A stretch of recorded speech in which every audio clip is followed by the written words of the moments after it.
Hello traders 30 September को Nifty आ bank Nifty trade करने कौन कौन लेवल से पारे चलते आम एनालिसिस करवा। चलते प्रथम देखा निफ्टी। निफ्टी जदि आम डेली कैंडल को देखा लगातार मार्केट गोटे डाउन ट्रेंड रे अच्छी। लगातार रेड कैंडल गुड़ाक फॉर्मेशन हे लगातार डाउन ट्रेंड रे मार्केट अच्छी। लगातार डाउन ट्रेंड माने रेड कैंडल हवा कथा नुहे किंतु एभला मिनिमम एई यारी भितर गोटे जोड़े ग्रीन कैंडल हबार थिला किंतु एभला जो ग्रीन रेड कैंडल लगातार है एभला प्राय मार्केट रे फॉर्मेशन हुएनी किंतु मार्केट जो क्लोज देछि सेटा गोटे सपोर्ट थिला प्रीवियस रो गोटे स्विंग थिला। तो मार्केट जदी गैप डाउन ओपन होउजी तो आम पाई नेक्स्ट सपोर्ट हेजिबो तळु आमे ड्रॉ करथबा ट्रेल लाइन।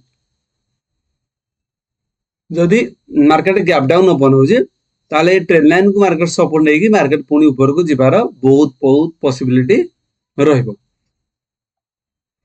जदि मार्केट गैप डाउन ओपन हो कि फ्लैट ओपन हो जदि गैप डाउन ओपन हो तो या टच करिवो रो पॉसिबिलिटी रहिबो तळु जैसा ट्रेंड लाइन। जदि फ्लैट खोलुजी किंबा जस्ट गैप अप खोलुजी दीटा केस रे जदि फास्ट कैंडल ग्रीन कैंडल हो फ्लैट है ग्रीन कैंडल हम किंबा गैप अप है ग्रीन कैंडल हम ताहले मार्केट एटू कौन कर पुल बैक दे देबो ऊपर। आ जदि गैप डाउन हैला ताहले तळु जाइथवा ट्रेंड लाइन को मार्केट टच करबार बहुत पॉसिबिलिटी रहइबो। चलन देखिबा 15 मिनट टाइम फ्रेम रे हम पय कोन कोन लेवल से पारे।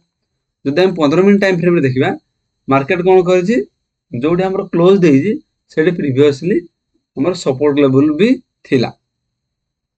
जदि मार्केट गैप डाउन ओपन होछि गैप डाउन जदि ओपन होछि तळु ड्रॉ करथबा ट्रेल लाइन एग्जैक्ट से 24500 गोटे राउंड लेवल पाखा पाखी भी हे जिवो। जदि गैप डाउन ओपन ए एरिया ताले 24500 को सपोर्ट नै मार्केट ऊपर को जिवो। 24500 हम पे सपोर्ट भला काम करिवो आ 24600 हम पे रेजिस्टेंस भला काम करिवो। 24600 हम पे रेजिस्टेंस भला काम करिवो 24500 हम पे सपोर्ट भला काम करिवो। जदि market just gap down area रे ओपन हो जदि मार्केट फ्लैट ओपन हो किबा जस्ट गैप अप ओपन हो जाउजी ताले 24600 को मार्केट सपोर्ट नै की ऊपर को से जिबा पय मार्केट ट्राई करिवो। जदि जस्ट गैप अप खोली आ जदि मार्केट बहुत बड़ गैप अप खोली जाउजी एरिया रे मिनिमम 24750 ऊपर जदि गैप अप खोली जाउजी 24750 ऊपर ताहले मार्केट कोन करबो एठू धीरे धीरे अपसाइड पळेबो। कारण ऊपर जो बड़ा सेलिंग प्रेशर लगातार आस्तला आज मार्केट कोन करजी एटा को हम पॉज ही मानबा ना एठू ऊपर को गला ना तळ को गला एग्जैक्ट गोटे रेंज भितरे तळ ऊपर होई मार्केट एआरी भितरे मार्केट रही गला ना ऊपर गला ना तळ गला। जदि मार्केट एरिया रु गैप डाउन ओपन हो जाउजी ताहले सेलर मान को फोर रे मार्केट रहइबो। जदि गैप अप खुलुजी ताहले बायर मान को फोर रहइबो। मार्केट जदि गैप अप खुल दउजी 24750 ऊपर तार क्लियर मार्केट ऊपर को ही पळेबो। चलन देखिबा बैंक निफ्टी।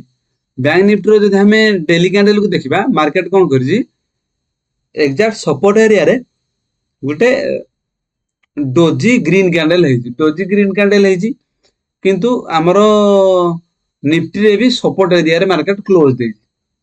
जो सपोर्ट एरिया रे कि हमरो गोटे रेंज है कि मार्केट क्लोज देजी। जदि निफ्टी गैप अप खोलला बैंक निफ्टी जस्ट भी गैप अप खोलला तो दीटा आगे क्लियर हो जिवो कारण बैंक निफ्टी ऑलरेडी पैटर्न हे सारी। तो दीटा आगे से मार्केट पुल बैक ही दे देबो ऊपर को पुल बैक दे देबो। जदि मार्केट गैप डाउन खुलुजी ताहले सेलर रो फोर रे रहइबो। गैप अप जदि खुल दोजी ताहले बायर एठू चाहेबे कि टिके पुल बैक न बाबा।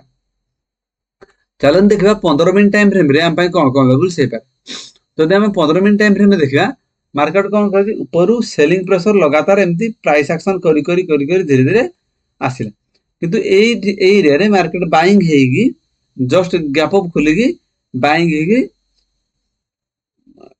एबे भी जो एरिया बाइंग होता से एरिया ऊपर ही क्लोज हो जदि मार्केट गैप अप खोली दउजी ताहले कोन करबो बायर रो कंट्रोल रे मार्केट रहि जिवो तो मार्केट एटू धीरे धीरे धीरे धीरे अपसाइड मूव करियार बहुत पॉसिबिलिटी रहबो जदि मार्केट गैप डाउन ओपन हो जाउजी ताहले सेलर रो कंट्रोल को पळे आसीबो पुनी मार्केट सेलर रो कंट्रोल को पळे आसीबो जदि फ्लैट ओपन होजी ताहले हमको वेट करिया पड़िबो फ्लैट ओपन हेले वेट करिकी फिर भी हमको पॉजिटिव साइड ही देखा पड़िबो फ्लैट गैप अप दीटा केस रे पॉजिटिव जदि गैप डाउन ओपन होजी ताहले जाइए हमर व्यू नेगेटिव रहइबो